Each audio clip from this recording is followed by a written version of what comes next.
আসসালামু আলাইকুম। গতকালকে আপনারা দেখেছেন আমি কাবাব তৈরি করেছিলাম, চিকেন কাবাব। সেগুলোই আমি ডিফ্রোস্ট করে নিয়েছি। এখানে প্রায় 5-6টা কাবাব পিস আমি আগে বের করে রেখেছিলাম। রাখার পর এখানে আমি পেঁয়াজ, কাঁচামরিচ আর একটু মশলা মাখায় রাখছি একটু লবণ দিয়ে। এখন এটা পুরাটা মাখাবো। এখন কি তৈরি করব, যে এই কাবাবটাই আমি আবার আরেকটা কাবাব তৈরি করব।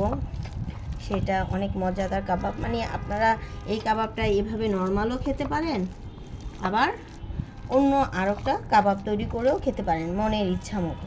তো আমি ডিফ্রোস্ট করে নরম করে নিলাম।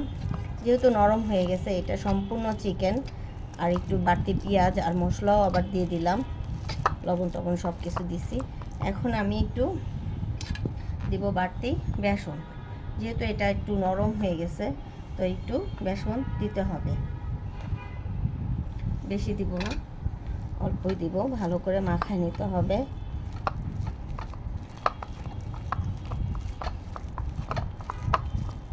আমরা যে কোনো রেসিপি দিয়ে আরও একটা মজাদার খাবার তৈরি করতে পারি, ঘরোয়াভাবে চিন্তা করলে করা যায়।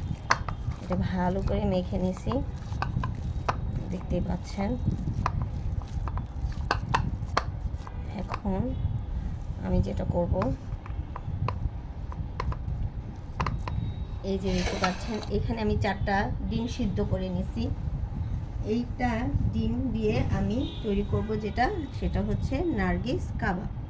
আমি হাতের মধ্যে বেসন নিয়ে নিচ্ছি আর বেশি করে কাবাব নিয়ে নিচ্ছি। যেহেতু আস্ত ডিম দিব, এর সাথে একটু করে নিতে হবে। অবশ্যই হাত পরিষ্কার করে নিতে হবে আর এভাবে রুটির মতো বেলে নিতে হবে। আস্ত ডিমগুলো বিসমিল্লাহ বলে এইভাবে। এটা হচ্ছে আমার চিকেন মানে নার্গিস কাবাব। ভিতরে আস্ত ডিম থাকবে। এর হয়ে গেল আমার চিকেন নার্গিস কাবাব। এটা অবশ্য নার্গিস কাবাবটা হচ্ছে একটা আরাবিয়ান কাবাব। দেখতেই পাচ্ছেন খুব সুন্দর করে কোট করা হয়ে গেছে একদম ভিতরে ডিমটা।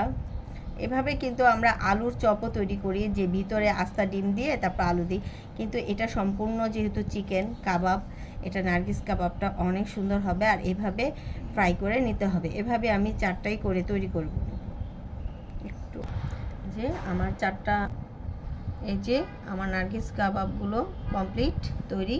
এখন শুধু ডিপ তেলে ভেজে নিতে হবে।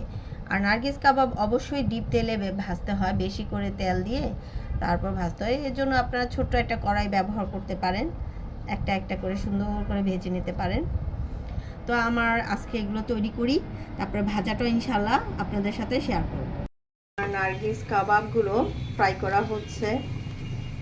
এটা যেই রকমই গোল টোল হোক না কেন, যখন তেলে আমরা ফ্রাই করব তখন আস্তে আস্তে কিন্তু শেপটা একদম ডিমের মতো আকার নিয়ে নেবে। দেখতেই পাচ্ছেন ডিমের মতো আকার নিয়ে নিচ্ছে। এই যে দেখতে পাচ্ছেন একদম মানে ডিমের মতো দেখতে হয়ে গেছে না? দেখতেই পাচ্ছেন একদম ডিমের মতো হয়ে গেছে। কি সুন্দর হয়েছে না দেখতে। মনে করেন এইখানে গোল গোল আমি বানাইছি গোল গোল, কিন্তু যখন আমি ফ্রাই করব এই যে এইভাবে লাটতে লাটতে আর কারেন্টটা চলে আসছে। কারেন্ট চলে গেছিলো, অন্ধকারে কাজ করতেছিলাম। কী করবো, ইফতারির সময় হয়ে আসছে। তো এইভাবে আপনার গোল গোল হয়ে যাবে, আস্তে আস্তে লাটতে লাটতে গোল গোল হয়ে যাবে। তো আমি নার্গিস কাবাবগুলো তৈরি করতে থাকি। এই যে দেখতে পাচ্ছেন গোল, একদম গোল। কিন্তু এই যে এভাবে লাটতে লাটতে কিন্তু এখন ডিমের মতো একটা শেপ হয়ে যাবে। মানে ডিম ভিতরে যেমন ঠিক তেমন আকার নিয়ে নেবে।